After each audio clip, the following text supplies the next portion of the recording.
Thornton from Mark Blocks and Stamps Limited, and I'm here today to talk about cancellations, or more specifically, the Maltese cross.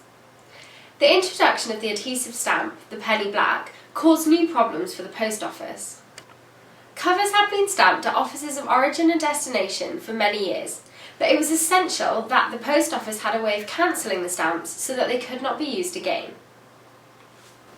The post office used to charge for delivery per mile, but when the penny black was first brought out, there were concerns that it would be reused.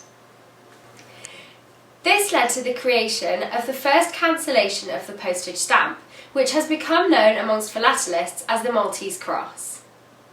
Here is an example of the cancellation, the Maltese cross. When these obliterators were sent out in 1840, they were handmade and therefore uniformity of design was naturally lacking. Some cancellations were even damaged, so the postmaster would send them to the blacksmith to either be repaired or new ones were created. Collectors refer to these as distinctive Maltese crosses. There are dozens and dozens of distinctive designs of the Maltese crosses. Some of them are highly desirable, rare and valuable. Here is the most valuable of all the distinct crosses. It was originally referred to as a Channel Isles Maltese cross and then the Alderney Maltese cross. Another rare and famous Maltese cross comes from Mullingar. It has notches cut out of each of the four sides and is pictured here. The recipe of how to mix the ink so that it was all a uniform shade of red was centrally done. Once the ink was delivered to UK post offices, the ink was then mixed by hand. As a result, there are in fact varying shades of red of the Maltese cross. Here are a few items for us to take a look at to have a look at the differences in these very similar Maltese crosses. The Treasury was concerned that these red Maltese crosses could be rubbed off or removed from the stamp, and therefore the stamp would be reused and used to defraud the post office. Here is a penny black which has been reused in an attempt to defraud the post office. To the left is an OS hand stamp, which stands for old stamp, indicating that the stamp had been used once before.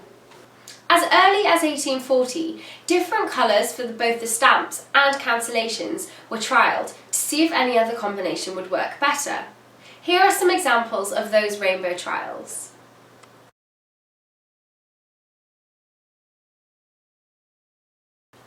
In 1841, the cancellation was changed from red to a more permanent black. However, a black Maltese cross was not always visible on a penny black stamp due to the poor lighting in the oil lamp lit post offices.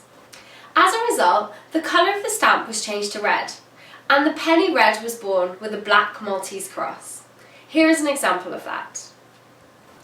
Britain later abandoned the Maltese cross cancellation, and in 1844 began using a cancellation which was a string of numbers referring to the location of mailing.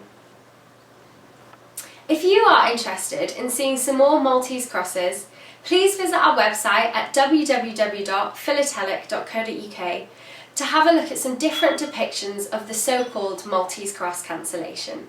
Thank you.